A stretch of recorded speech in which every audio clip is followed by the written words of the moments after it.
Hello everyone. I'm a little bit hoarse. I'm going to try to get through this as quickly as possible so that I don't take up too much of your time. This is primer that I'm putting on her face. It is important for all day makeup with costume changes and such. It is going to help that makeup stay where you put it and on her face and not the inside of her costume. Notice I'm pressing it into her skin and not rubbing it around. This is concealer. I'm priming her, or putting base on her eyelids before I'm going to do her eyes before her face. So I'm putting a little concealer on there just as a primer. You can use eyeshadow primer if you prefer. I just prefer the concealer. I'm going to use a wet beauty blender. It is very important to wet the beauty blender. It does not absorb as much of your product when it's already wet, and it's just blending that. I also prefer a beauty blender to a brush because I think that it's easier to get it to keep the product in the place where you need it. Now I'm going to put a little powder on there to set that. If she were a little older, I would use a smaller, denser brush or a separate beauty blender. You can use a beauty blender for powder products as well as cream products, but you don't want to use the same beauty blender. Okay, now I'm getting started on her eyes. You can see I've already done one. I'm taking a medium matte brown shade and just getting that in the crease back and forth. I used the fluffier brush there. Now I'm taking a darker brown matte shade, doing a little V in the outer corner there, keeping that just on the outer corner, on the outer part of her eye. You don't want to go past the center of her eyeball. Just kind of blending that right in there in that same area. Then I'm going to take the first brush and go back in and just kind of swirl around to make sure there's no harsh lines there. I want everything blended very nicely. She wants everyone to see she lost her front tooth. I'm going to do that same thing on the other eye. Also, almost everything that I'm using on her is her makeup, and it was all mostly purchased at the dollar store. They have, they have e.l.f. products at the dollar store that are very affordable and very good products. e.l.f., their big thing is taking the most popular of any certain, they take the most popular concealer and try to make a dupe of it. So their products are usually very good. This is a slightly shimmery white shade. I'm going to pat that on. I'm not swiping, I'm patting from the inner corner to about the middle of her eyelid on both sides. And then I wanted it to be a little bit wider, so I'm going to take this flat brush, spray a little bit of setting spray on it, and then I'm going to dip back in the same white eyeshadow, and I'm going to pack that on there. Excuse me. This is just going to make it a little brighter so that it doesn't get lost. It's going to last all day.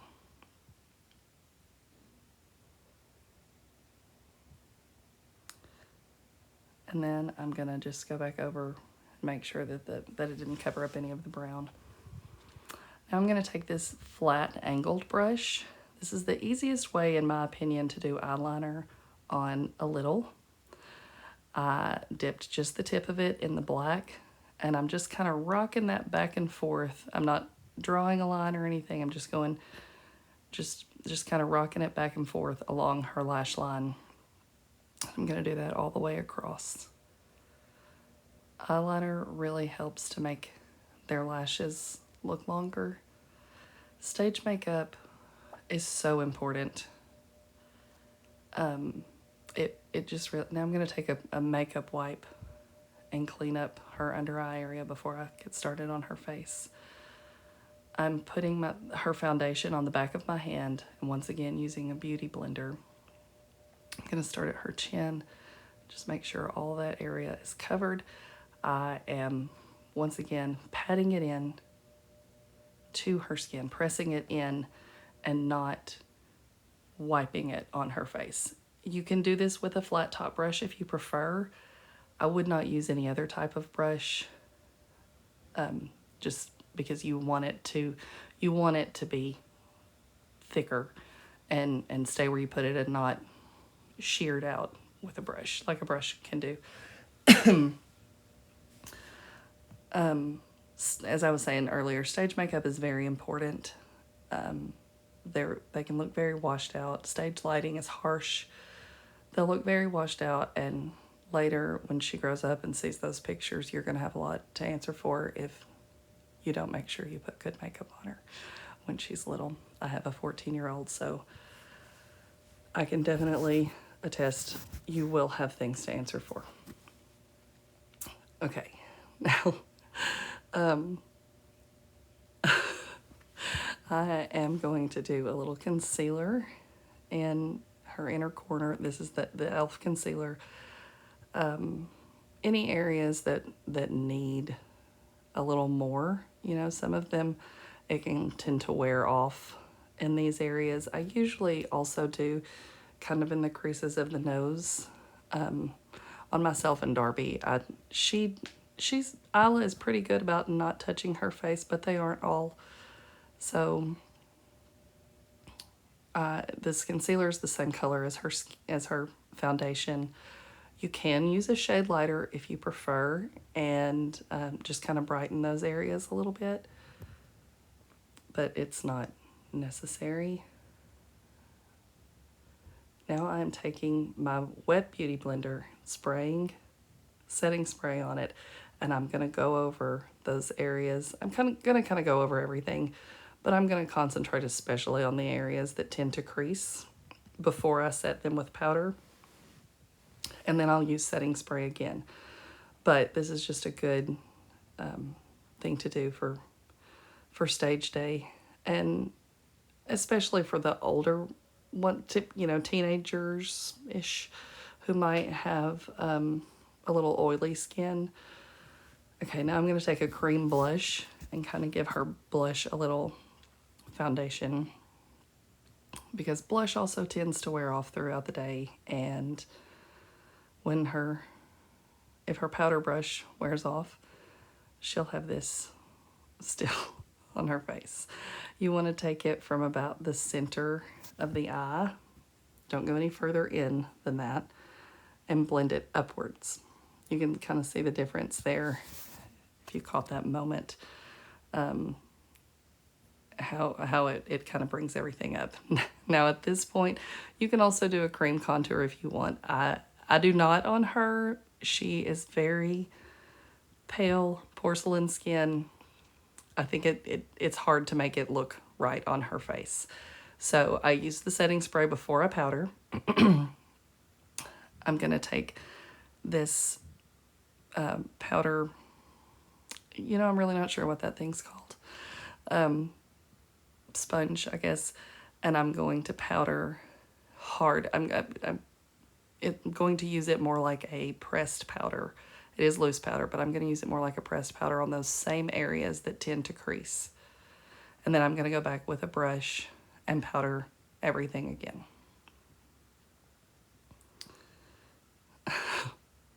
While trying to battle a very talkative 5-year-old.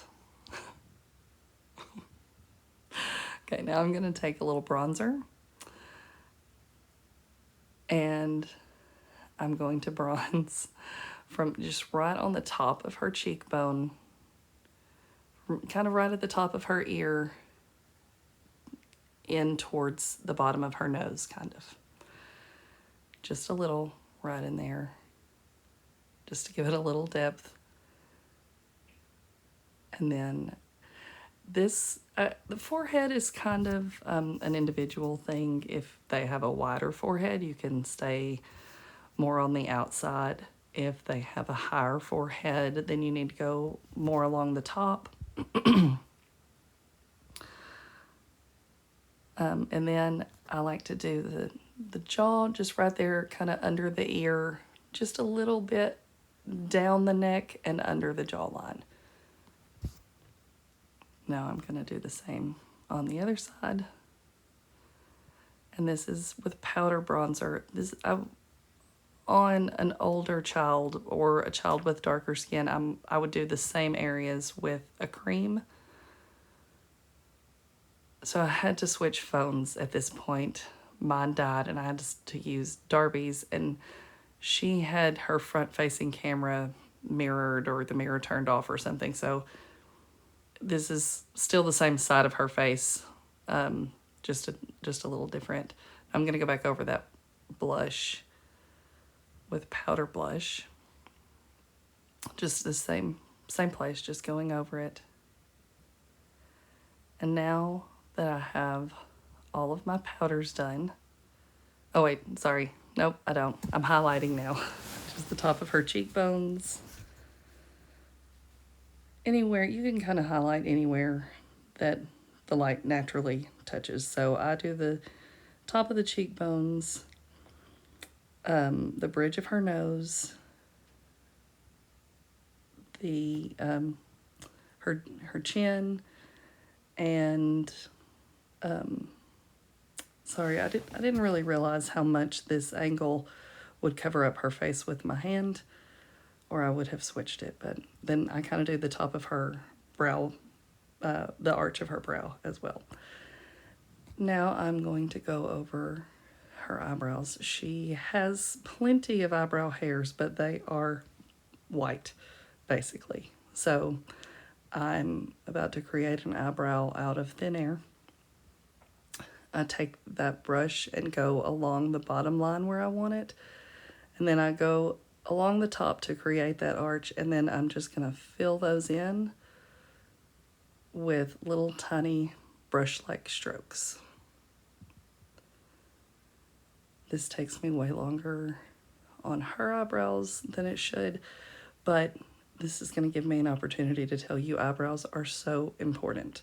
Even if your daughter has dark eyebrows, they probably still need to be filled in with an eyebrow pencil. You can use a light colored eyebrow pencil. Kim Kardashian's makeup artist. You can see what a difference an eyebrow makes right here. Kim Kardashian's makeup artist uses a blonde eyebrow pencil just to make sure that everything is filled in and there's no skin, no sparse areas. It's kind of like framing a picture. It just makes such a big difference. The eyebrows, it looks like she has a whole lot of forehead if her eyebrows are not colored in. Just doing the same thing on the other side. Your eyebrows are sisters, not twins. They do not have to be perfectly symmetrical, just as long as they're close. Just as long as there's something to frame your eye makeup. Okay, now at this point, before I put eyeliner or mascara on, anything that might could smudge, I'm going to spray again. These are the Ardell magnetic lashes that stick to magnetic eyeliner. They are my favorite. Darby prefers a glue-on strip lash. It is a little easier to tailor the strip lash individually than it is this one because I have those magnets to work around. So in cutting it to fit her eye, I'm cutting in the center and cutting it because it's a little bit long for her eye. So I'm cutting out the center portion of that. And somehow that didn't really get on camera, but so I have two chunks that I'm just, it just sticks right to that. That's just the outer part Now I'm going to do the inner part. I did do her mascara before because I was doing two different types of lashes. So I did do that, I thought, on camera, but apparently I did not hit record. So I'm going to darken that blush just a little bit there. Brighten it, I guess, is really what I should say. I didn't really darken it. I brightened it some. I was just kind of getting lost there. So I only have, I believe at this point, a lash on one eyelid, yes. So now I'm going to put a strip lash on the other eye. I am measuring it with her eyelid, and then I'm going to cut off just what needs to come off to show you. So it's that much too long for her eyelid. I'm going to put the glue on it. Now, if I were doing just the strip lashes, it is not necessary to do the mascara ahead of time. You can wait until you get them on and then mascara everything all together. I did her mascara first because I was doing the, okay, now you just need to try to get that as close to her lash line as possible. You want to stay more towards the, if it is a little bit long, you want to go more towards the inside than the outside, because if it's too long on the outside, it can bring her eyes down, and we don't want that. With the reusable lashes, like the magnetic ones, I don't want to put mascara on those. So I put her mascara on first. We also had a little bit of a lipstick situation. What I put on first was, the liner was way too dark, so I took it off and I'm putting it on again.